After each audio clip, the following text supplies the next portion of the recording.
Hey everyone, finished watching the last episode of Jungle Fury. Now the final fury. Jared takes Camille to the room under the Paishwa Academy. She wonders if it's not too late for them to change. The Rangers plan to recruit Jared. With his lion spirit, they'll be able to defeat Daishi. RJ and Dominic go out and battle Scorch. The Paishwa Masters show up to help. The other Rangers find Jared and Camille and request their help. Jared is reluctant, afraid that his spirit may be corrupted. My own inference, he doesn't actually say this. The Rangers leave to help the rest of their team fight Scorch. They defeat him, but Daishi has opened a gateway to the spirit world and revived his old monsters. The Rangers all morph, and even the Spirit Rangers appear alongside the Paishwa Masters and fight back. Casey fights a revived Scorch. Geez, this guy just will not die. Why couldn't Rammer and Bad Rat be the unkillable monsters? Rammer and Bad Rat do at least show up fighting the Shark Spirit Ranger side by side, so that's nice. Even undead, they're still best of friends, and that's really cool. With the Spirit World open, the dead Paishwa Masters are able to return and aid the Rangers. That's pretty cool. Then they transform into their very goofy animal forms. Rilla gets glasses for some reason. Mao gets fat for some reason. Quinn gets earmuffs for some reason. Not a fan of this choice. Anyway, they defeat the last of the revived monsters. Daishi pulls away their animal spirits, giving him the strength to turn into Kaiser Ghidorah? Flit goes to Jared and Camille and tells them what's going on. Camille goes to help the Rangers, but Jared isn't sure. He still doesn't believe in himself. The Rangers call their Megazords, and Camille helps, but they're no match. Jared appears. He has a plan. He launches himself at Daishi, holding him back. Casey, Theo, and Lily all summon their strongest spirit powers and destroy Daishi, returning all the animal spirits. Jared survives and rejoins the Paishwa Academy along with Camille. He even assists Casey as a teacher. Theo and Lily have decided to stay at Jungle Karma, and Theo asks her out on a date. Camille freed Flit and turned him human, and he's working at Jungle Karma too. Dominic is leaving for Europe, and he's taking Fran along. In the room under the Paishwa Academy, we see the carving on the wall now includes 3 new Paishwa Masters: Cheetah, Jaguar, and Tiger. Wow, I didn't like this season much. This final episode is okay, but unfortunately it carries a lot of baggage. Jared doesn't want to help because he's afraid he'll turn evil or something. A lot of his motivation is purely inferred. He doesn't actually talk about it clearly, or show it, or imply it, or whatever. Everything he says is vague and weird. Daishi isn't that interesting of a character. He's about as generic as they come. Jared was the sole element that gave him anything the audience could care about. I like when finales bring back a bunch of old monsters. It'd be nice if we saw them doing something that related to their personalities or abilities, but unfortunately, that's pretty rare. Rammer and Bad Rat are at least shown working together. Monkiwi and Grinder should have been shown fighting side by side. How often do we get 2 monkey monsters in one season? Seeing the Paishwa Masters alongside the Spirit Rangers was pretty cool, and something I wish we could have seen more often. The dead Paishwa Masters returning was also cool, though the animal form thing was pretty stupid. I guess Toei sent the suits over and the crew wanted to use them at least once, but tonally and stylistically they don't fit Jungle Fury. They should have either been shown before, or even briefly, or not at all. It just looks like the creators couldn't commit to an idea. At the very least, they could have taken off Rilla's glasses, or had Rilla wear some in his prior one appearance. I like the ending with Casey now teaching at the academy, though I wonder why not the Kung Fu school? Seriously, what was up with that?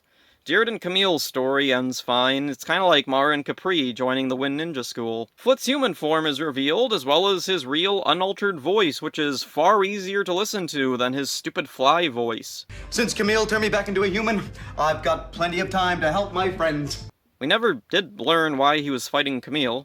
Dominic is just leaving. Yeah, he never really got the chance to develop much. He and Fran like each other, and that's it. Speaking of couples, Theo and Lily, because boys and girls can't just be best friends, they have to be boyfriend and girlfriend. I hate this concept. Just let boys and girls be friends. They worked fine that way. And this isn't super important, but Disney almost let this be the final season, so that means the last lines of Power Rangers as a series were almost Free friend. This was an experience. When I started my rewatch a few years ago, I had pretty much set in stone my opinion on each season. As I've gone along, though, some seasons changed in my head. Zeo I found kinda dull in its first half. Wild Force was more fun than I remembered. Ninja Storm was sloppier than I remembered, with bad music and not enough character focus. Dino Thunder I didn't like, and I still didn't like, but I've developed a bit more appreciation for it. SPD was a season I remembered not enjoying, but this time I actually found quite a bit to like. Still flawed, but decent. Operation Overdrive I enjoyed far more this time around, at least until the final batch of episodes. Jungle Fury has definitely changed for the worst for me. I remembered it being dull in spots, but overall okay. This time watching through, though, the flaws overpowered everything else. There's not a single episode I could point to as one I enjoyed enough to go back and watch again. The premiere was alright, it was fun, but at the same time it was too conventional and felt too much like Ninja Storm. There's a few episodes here and there that were decently made, but none stood out to me. I don't hear a lot from the crew concerning the budget like Overdrive. Nearly every interview I've read with a crew member about Overdrive laments how they couldn't do as much as they wanted because of their budget. Personally, I think they just didn't have very good writers. Overdrive doesn't look low budget, but the characters, good and bad, sure are shallow, and the plots are mostly unimpressive. Jungle Fury, I guess maybe they just have less connection with due to the writer's strike. In the past, when I learned of the strike, I thought maybe that's why I didn't care for Jungle Fury. The original writers left and couldn't carry through their plans. But upon rewatch, I saw the Scab Writer era to be far and away the superior part of the season. The original writers' episodes are bland and sloppy, while the Scab Writers' episodes appear to be trying their best with what they were given. I don't have any love for Disney's handling of Power Rangers, but in this one instance, I can totally sympathize. I can't imagine someone looking at Jungle Fury and seeing it as anything but a show for babies. Oh, this season ends Bruce Kalish's weird thing with title length. SPD's episodes all had one-word titles. Mystic Force had 2, Overdrive had 3, Jungle Fury had 4. For whatever reason, that was important to him. I'm glad he's gone. In interviews, he comes off as dismissive and arrogant. Jungle Fury doesn't have much of a legacy afterwards. A Jungle Karma pizza sign pops up in RPM. Casey shows up in a Super Megaforce episode.